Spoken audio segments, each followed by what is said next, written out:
Olá, bom dia. Estamos mais uma vez aqui ao vivo, pontualmente 8 horas. E eu tenho uma mensagem de Deus para o seu coração.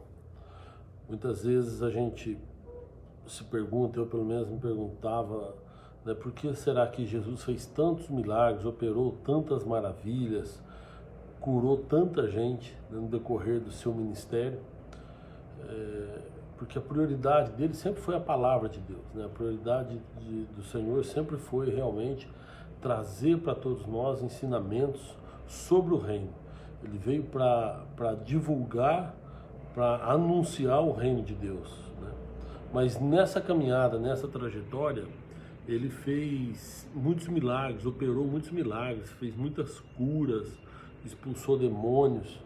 E por que será que ele fez tanta coisa, né, nesse decorrer e não só anunciou o reino de Deus, né? E nós vamos buscar resposta a essa pergunta no Antigo Testamento, lá no livro de Êxodo, quando Deus chama Moisés para libertar o povo da escravidão do Egito, né? Então eu vou ler com vocês aqui eu vou ler o capítulo 3 e uma parte do capítulo 4, ou para não ficar muito... vou ler essas duas partes e depois a gente conversa um pouco. Olha só. Apacentava Moisés o rebanho de Jetro, seu sogro, sacerdote em Midian, e levou o rebanho atrás do deserto e veio ao monte de Deus, a Horebe. Apareceu-lhe um anjo do Senhor em uma chama de fogo no meio de uma sarça, e olhou, e eis que a sarça ardia no fogo, e a sarça não se consumia. Moisés disse: agora me virarei para lá e verei esta grande visão, porque a sarça não se queima. E vendo o Senhor que se virava para lá a ver, bradou Deus a ele do meio da sarça e disse: Moisés, Moisés. E ele disse: eis-me aqui. E disse: não te chegues para cá, tira os teus sapatos dos teus pés, porque o lugar que estás é terra santa.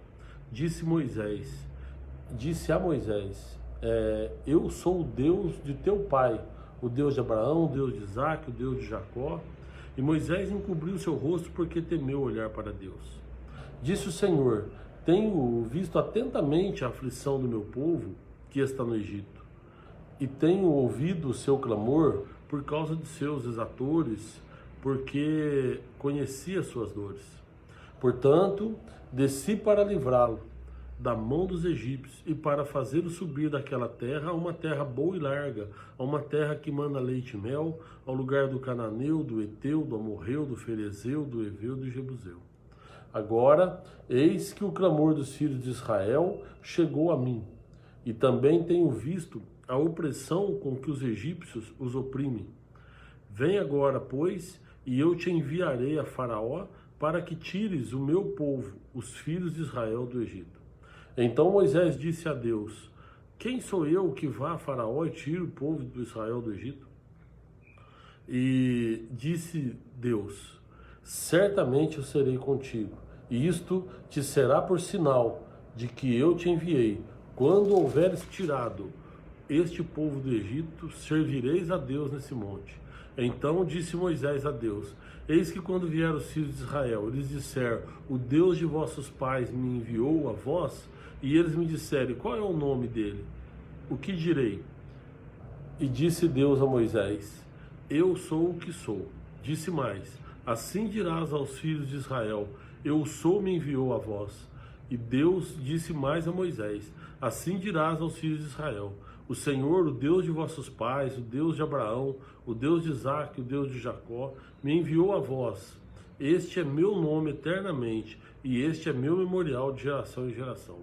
Vai e ajunta os anciãos de Israel e dize-lhes: o Senhor, o Deus de vossos pais, o Deus de Abraão, o Deus de Isaque, o Deus de Jacó, me apareceu dizendo: certamente vos tenho visitado e visto o que vos é feito no Egito.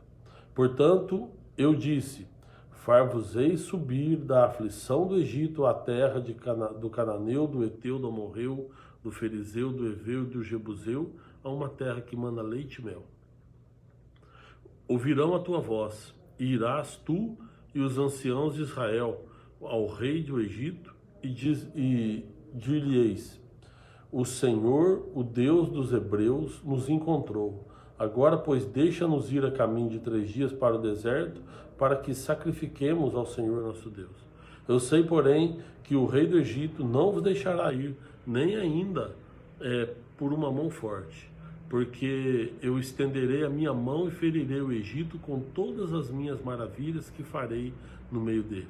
Depois vos deixará ir, e eu darei graça a esse povo aos olhos dos egípcios, e acontecerá que quando sairdes, não saireis vazio, porque cada mulher pedirá à sua vizinha, à sua hóspeda, vasos de prata, vasos de ouro e vestes, os quais porei sobre vossos filhos e sobre vossas filhas. Despojarei o Egito. Então respondeu Moisés e disse: mas eis que não me crerão, e nem ouvirão a minha voz, porque dirão: o Senhor não te apareceu. Até aqui. Vocês viram que é um diálogo aqui onde Moisés ele está apacentando ovelhas, ele está cuidando das ovelhas do sogro dele, e ele chega no Monte Sinai, em Horebe, e lá ele tem uma visão fantástica. Ele tem a visão de chamas de fogo no meio da sarça, mas não consumia a sarça. E ele foi chegar mais perto para ver o que estava acontecendo, e Deus falou para ele: não chegue para cá, tire o sapato dos seus pés, ou a sandália dos seus pés, porque o lugar que você está é terra santa. E Moisés então se encheu de temor, né, e perguntou quem era, e Deus então se apresentou. Ele falou: sou o Deus de seus pais, o Deus de Abraão, de Isaac e de Jacó. Aqui eu queria fazer uma pausazinha. Veja bem, eles ali, eles tinham ouvido falar de Deus, mas eles não conheciam o Senhor. Aquele povo que está ali é o povo que foi seguindo José, mas que, lógico, era uma outra geração, né? José, ele era um dos filhos de Jacó, e ele foi vendido pelos irmãos, e depois lá como escravo no Egito, ele acabou se tornando governador do Egito, e levou toda a família dele, cerca de 70 pessoas mais ou menos, para o Egito, para morar com ele no Egito. E lá eles foram se multiplicando, mas foram também vivendo segundo os costumes do Egito. Eles já tinham ouvido falar de Deus. Provavelmente Abraão, que passou para Isaac, que passou para Jacó, e Jacó passou para eles. Por isso Deus, em 3 momentos aqui, em 3 situações, ele faz questão de frisar Moisés: diga a eles que eu sou o Deus de Abraão, o Deus de Isaac e o Deus de Jacó. Por quê? Porque eles tinham ouvido falar, mas eles ainda não conheciam o Senhor. Aquela geração estava ali no Egito há 430 anos. Né? Ou seja, aquele povo estava ali há 430 anos. Provavelmente aquela geração devia ser a 4ª ou a 5ª geração do povo de Israel pós José. Então, eles tinham ouvido falar, mas eles ainda não conheciam Deus. Agora estão vivendo aonde?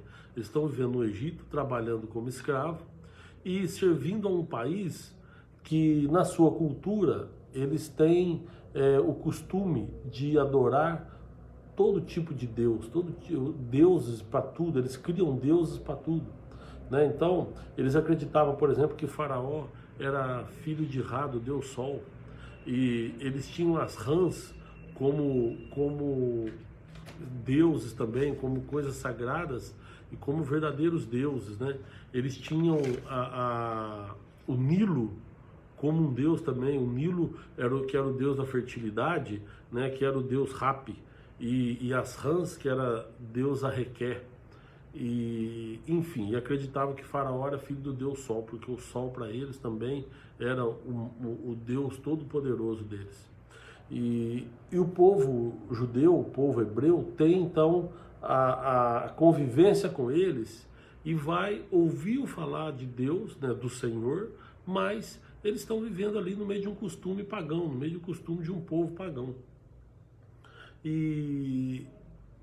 Mas chega um momento que eles estão cansados, eles estão trabalhando como escravo, e eles clamam a esse Deus, ao Deus de Abraão, ao Deus de Isaac, ao Deus de Jacó. Eles clamam para que, se ele existe, para que ele os tire dali daquela escravidão. E Deus diz que vê o clamor deles. Ele nem diz que ouve. No texto aqui que nós vimos, Deus fala: eu tenho visto né, o clamor do meu povo, né, e a aflição do meu povo. Então, o que acontece é o seguinte, ele chega para Moisés e fala, Moisés, nesse período tem 80 anos. Moisés, todo mundo sabe a história dele, ele foi criado com o faraó, porque a filha de faraó achou ele no rio, e ali ele foi criado no palácio, mas quando ele tinha 40 anos, ele acabou numa briga lá, se envolvendo numa briga, e matou um egípcio, fugiu, e foi morar na terra de Jetro, em Midian, na terra de Jetro, em Midian, e lá ele casou com a filha de Jetro, e aí que ele está com 80 anos, ou seja, sem perspectiva muito de vida, né?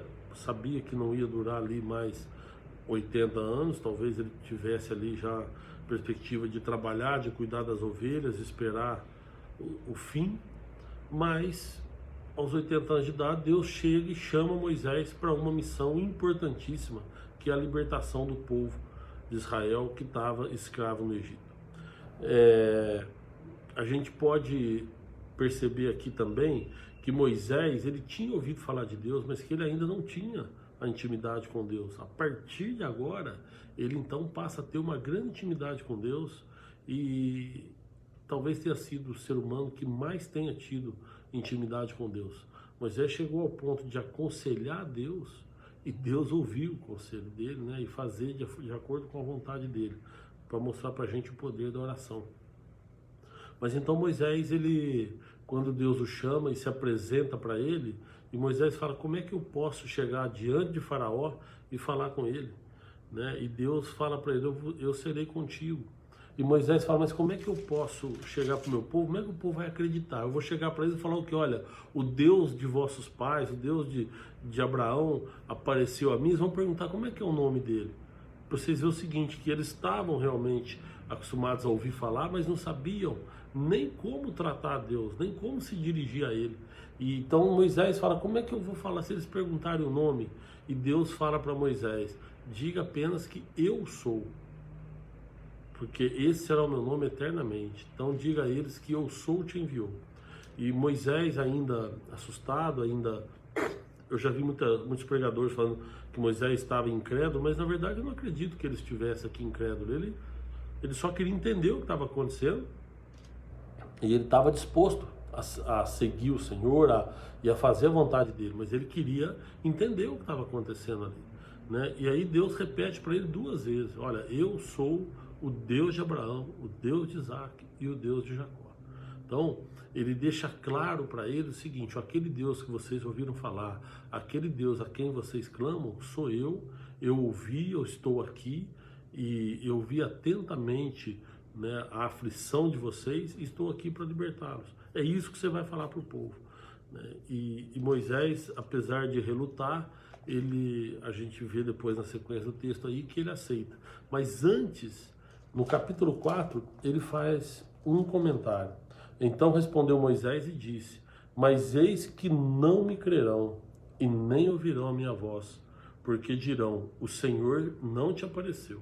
Se a gente continuar a história, no versículo 5 do capítulo 4, fala assim, ó, para que creiam que te apareceu o Senhor, o Deus de seus pais, o Deus de Abraão, o Deus de Isaac, o Deus de Jacó, disse-lhe mais o Senhor, mete agora a mão no peito, e tirando, eis que a sua mão estava leprosa, branca como a neve, e disse, torna a meter a mão no peito, e tornou a meter a mão no peito, depois tirou-a do peito, e eis que se tornara sã.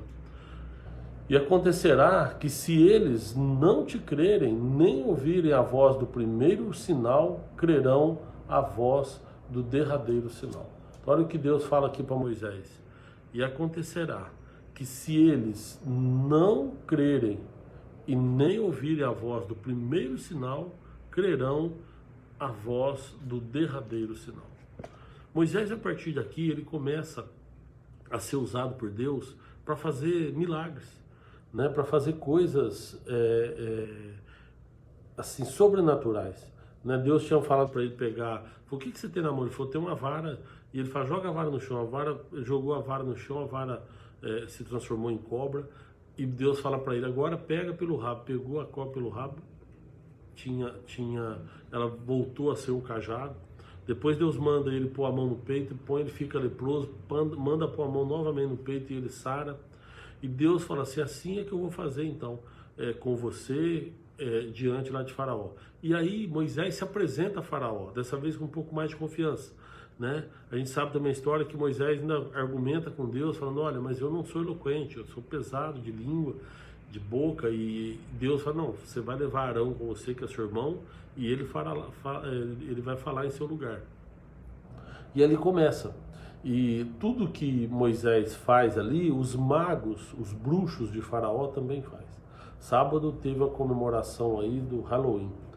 Lá nos Estados Unidos chega a ser feriado em alguns estados, na Alemanha, e acho que é a maior festa, o maior feriado, a maior festa não cristã nos Estados Unidos. Parece que só perde para o Natal. E por Dia de Ação de Graça, na verdade. Lá eles comemoram o Dia de Ação de Graça. O Halloween foi instituído, ele era comemorado o Dia dos Mortos.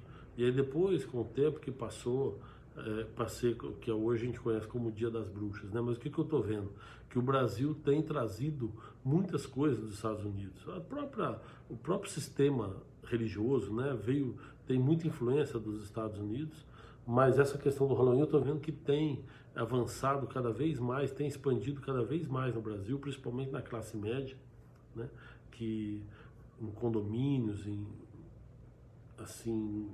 numa camada mais alta, você percebe que cada vez mais as famílias aderem a isso, põem fantasias, põem figuras de bruxas na porta das casas, enfim, trazendo deuses para dentro da sua casa, né? Porque na verdade aquilo ali é isso, eles comemoravam o Dia dos Mortos e instituíram o dia 31 porque a Igreja Católica comemora no dia 1º o Dia de Todos os Santos, e eles então, o Halloween, que significa a véspera do Dia de Todos os Santos, né? Ou um dia antes do Dia de Todos os Santos. Não sei se foi para confrontar, mas enfim. Mas o que eu quero dizer é o seguinte, o povo de Israel vivia no Egito, num país onde a cultura deles era a adoração de vários deuses. Né? Eles tinham Deus para tudo, Deus Sol, Deus da Lua, eu falei aqui, Arã era um tipo de Deus, o rio Nilo era um tipo de Deus. E aí o que Deus fez? Deus começou então, para chamar a atenção de Faraó e para mostrar para o povo do Egito que ele era o Senhor, que ele era o único Deus, ele começou a tocar nos deuses dele. Então, a primeira praga que Deus mandou para o Egito, quando o Faraó se recusou, porque, olha, quando Moisés fala com o Faraó, ao invés de Faraó escutar Moisés, o que ele faz? Ele dobra o serviço do povo. Né? Aqueles que faziam tijolos, o pessoal levava palha ali para ele, levava a palha, porque naquela época o tijolo era diferente, né? Provavelmente ficava no meio do barro ali para dar liga. E Faraó falou, não, a partir de agora eles vão ter que buscar a própria palha e eles vão ter que fazer a mesma quantidade de tijolo. E começou então a forçar muito o trabalho, e o povo se rebelou contra Moisés. O povo falou, pô, você veio aqui e falou que ia tirar a gente da escravidão, na verdade piorou. Né? A nossa vida parece que ficou pior depois que você veio. Isso nos lembra quando Jesus ele vem e a gente aceita Jesus, parece que acontece isso. Tem gente que começa a questionar, né? Fala, pô, depois que eu comecei a seguir Jesus, parece que ficou mais difícil, parece que tudo ficou mais difícil. A verdade é que nós fomos escravos do pecado. O povo vive na escravidão, no lamaçal do pecado. E Satanás não vai abrir mão facilmente disso. Então, quando a pessoa toma essa decisão de aceitar Jesus, Satanás, ele dobra o peso do pecado em cima da pessoa para ver se a pessoa desanima. Né? E então, acontecendo isso, quando Moisés ele chega para Faraó e Faraó dobra o trabalho do povo, o povo se rebela contra Moisés, Moisés ora a Deus, e aí Deus começa então a enviar as pragas, conhecidas como as 10 pragas do Egito. Então, a primeira praga, Deus toca no rio Nilo, no Deus da fertilidade deles. Né? Eles acreditavam que o rio Nilo era o Deus da fertilidade. E aí o que acontece? a água do rio se transforma em sangue e os peixes morrem, e a água da torneira, tudo, o Egito, toda a água do Egito, ela se transforma em sangue. E então Deus toca primeiro no Deus da fertilidade deles. Deus então começa a partir daí tocar em todos os deuses que eles acreditavam. Depois, a segunda praga, ele toca nas rãs. Do rio Nilo sobe um monte de rã e invade a casa dos egípcios. Eles não aguentam mais, né? E então a deusa Raquel, que representava a rã, então Deus mostra também que ali não tinha Deus nenhum, e eles então passam a ter pavor das rãs. Depois disso, Deus começa a tocar na natureza, porque para eles também, para cada item da natureza, tinha um Deus diferente. E Deus começa a tocar na natureza. Então, primeiro a poeira que se transforma em piolho, depois vem chuva de granizo, depois vem as feridas, né? Enfim, Deus vai mostrando nos animais, toca nos animais que eram Deus para eles também, e vai tocando isso até a nona praga. Na nona praga, Deus toca naquilo que eles consideravam o maior Deus, que é o Sol, o Deus Sol. Eles acreditavam que Faraó, ele descendia do Deus Sol. E aí Deus então coloca 3 dias de escuridão no Egito. A escuridão era tão forte que dava a impressão que eles podiam tocar, de tamanha densidade que era aquela escuridão. E Deus então toca na escuridão para tocar na ascendência de Faraó, né? Como eles acreditavam que Faraó ele era filho do Deus Sol. E depois, como não teve efeito, a última praga, Deus toca então na descendência de Faraó. O Faraó ele era substituído pelo filho mais velho, que era o herdeiro do trono, e Deus então fala para Moisés: nós vamos eu vou matar todo o primogênito do Egito, inclusive o filho de Faraó. E aí Deus mata todo o primogênito do Egito. É aí que vem a Páscoa, né? Deus chama Moisés e pede para Moisés separar um cordeiro perfeito, um cordeiro sem defeito nenhum de 1 ano. Daí a expressão que Jesus é o nosso Cordeiro Santo. E aquele cordeiro, Moisés teria que ter um cordeiro para cada família, e o sangue daquele cordeiro era passado na porta, né, nos ombrais da porta, na madeira.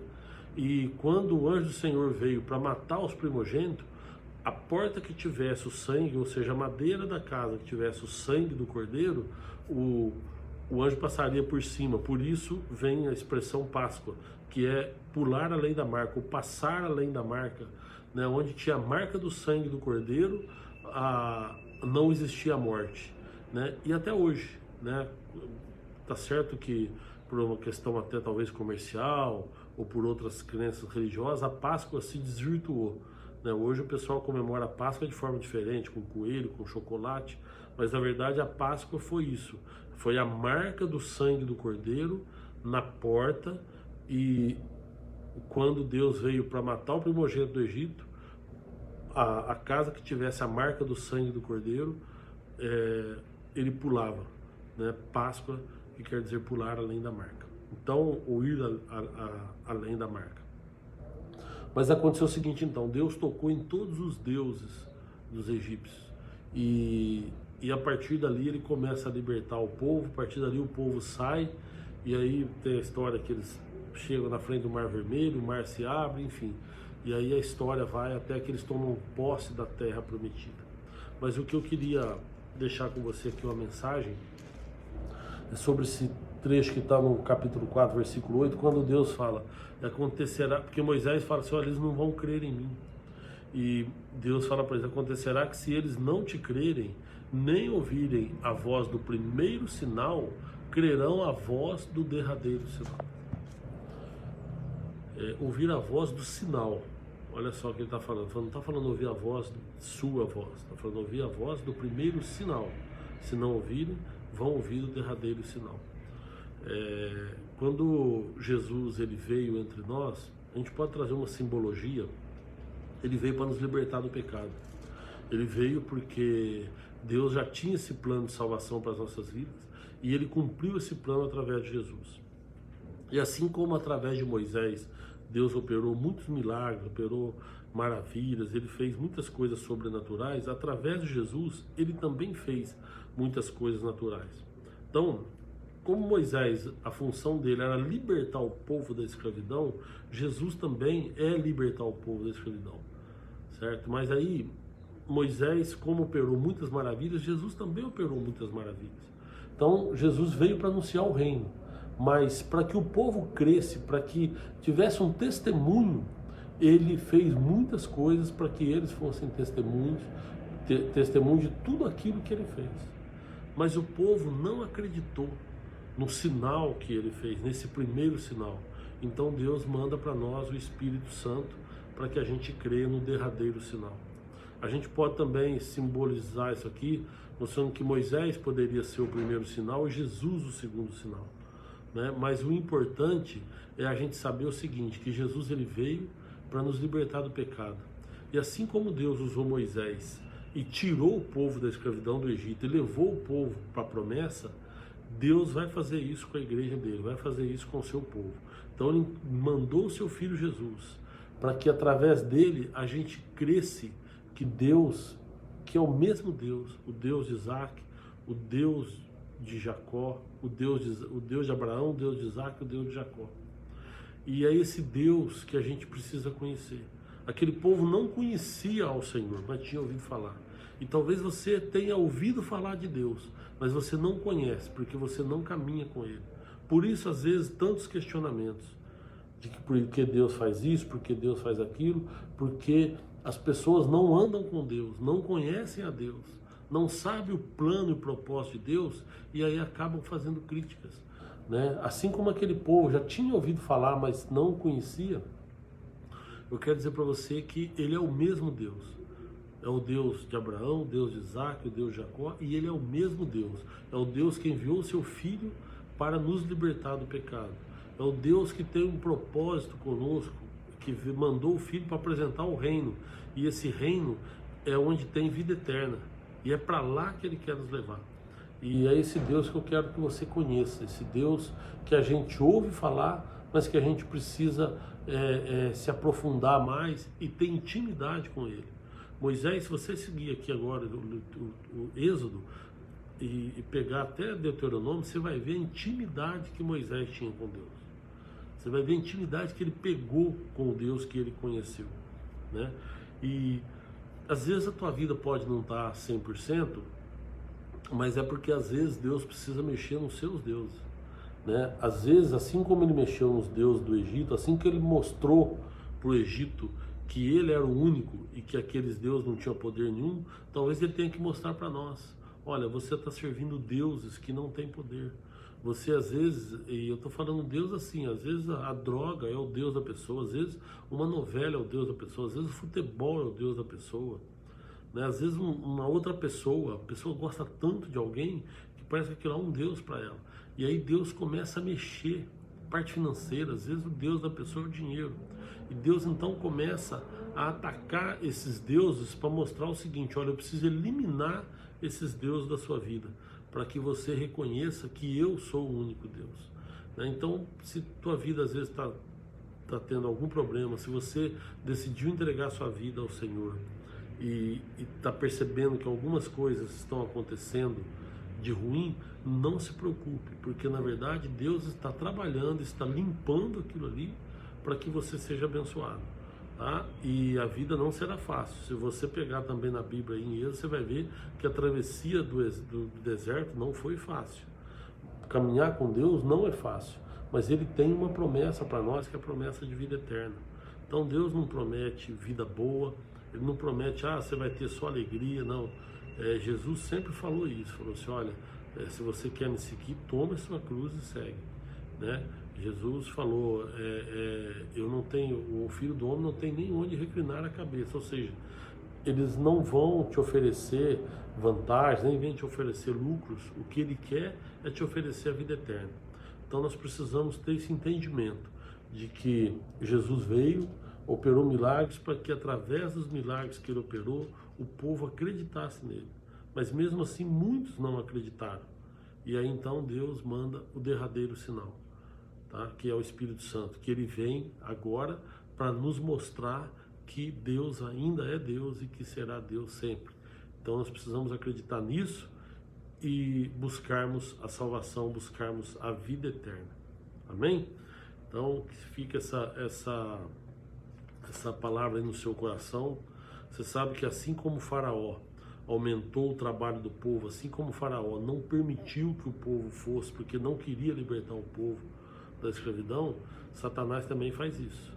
Satanás, ele aumenta a carga do pecado e ele não vai abrir mão da gente tão fácil. Ele vai lutar para que a gente permaneça no pecado, para que a gente permaneça com ele, né? Mas nós precisamos acreditar na palavra do Senhor e seguir o nosso líder, que é Jesus Cristo. Seguir o nosso líder, como o povo seguiu Moisés pelo deserto. Nós precisamos seguir Jesus Cristo para a gente tomar posse do reino de Deus, onde teremos a vida eterna. Amém? Obrigado a companhia, viu? Se você puder fechar seus olhos, eu quero fazer uma oração. Senhor, eu te agradeço por cada irmão, cada irmã que está assistindo esse vídeo. Pai, peço a Deus as tuas bênçãos sobre estas vidas, Pai. Peço a Deus que o Senhor venha de uma maneira sobrenatural, Pai, e derrama sobre eles, ó Deus, o teu amor, a tua graça e a tua misericórdia, Pai. Somos pecadores, sim, Pai, e muitas vezes a gente se entrega a deuses estranhos, a deuses que não têm poder para nos libertar, que não têm poder, ó Deus, para nos conduzir para a salvação. Então, Deus, eu peço também misericórdia e que o Senhor nos mostre, Pai, esses deuses e que o Senhor os elimine da nossa vida, Pai, assim como o Senhor fez com os deuses do Egito. Que o Senhor possa eliminar todos os deuses que têm tomado conta da nossa vida. Pai, eu quero te apresentar cada família, Senhor, representada aqui nesta manhã. Cada família, Senhor, que está sendo representada por uma pessoa que seja, mas que o Senhor possa colocar a tua mão poderosa sobre essas famílias também, Pai. E tira, Senhor, todo o mal, toda tormenta, toda ação maligna dessa família. Eu repreendo, Pai, e peço que o Senhor, com o teu poder, tire, Senhor, limpa, toca na alma, toca, Senhor, visita o profundo da alma de cada pessoa. E que o Senhor tira todo o mal, toda a tormenta, Pai, toda a angústia, tudo aquilo, ó Deus, que tem oprimido ou deprimido os teus servos e tuas servas. É o que nós te pedimos, em nome de Jesus. Amém. Amém. Amados, muito obrigado, viu? Obrigado da companhia de todos. Mandar um abraço para Cileia, mandar um abraço para Fran. Aí eu já aproveito, já mando para o Darley, para o Luiz, para o Rogério. Para todo o pessoal que trabalha lá com a Fran, a Letícia também, o Sérgio Carrara, que está sempre com a gente, a Madalena, a Eliana Marim, que está sempre com a gente, o missionário Alex, a Rosângela. Aproveitar, mandar um beijo para a Rosângela, para o Carlos, para o Vini, para a Ana Helena, o Zé Francisco, o Rogério Carbone, Elismar, quem mais aqui? A Solange, a Sônia, a Rê, o Carlos Oliveira, o Christian, o Paulo César, a Carla, a Maria Josefa, a Sônia, o Jorginho também, só mando um abraço para o Jorginho, a Vânia, o Tadeu, a Evanda, Claudiane, Roseli, Shirley, Sônia Peçanha, Vitória Franklin, Lívia. Olha, eu vou pedir perdão para vocês, é bastante gente, hein? É muita gente aqui. Nossa, olha, a relação é muita gente. Graças a Deus, que Deus possa abençoar a vida de vocês, tá bom? Possa abençoar cada um de vocês e possa realmente protegê-los, possa colocar a mão poderosa. Um abraço aqui para Helenice, para o Leonardo, para o Carlos Martins, para o Sérgio Galdino, pastor Adilson Pires, pastor, que Deus te abençoe, né? O Darley Júnior, Antônio Pereira, Terezinha Galhardo, isso é muita gente. Pessoal, que Deus abençoe cada um de vocês, tá? Que Deus dê uma semana abençoada, protegida pelo amor, pelo poder que Ele tem, tá bom? E até terça-feira que vem, se Deus quiser, com mais uma mensagem do Quem Tem Sede Vem. Até lá!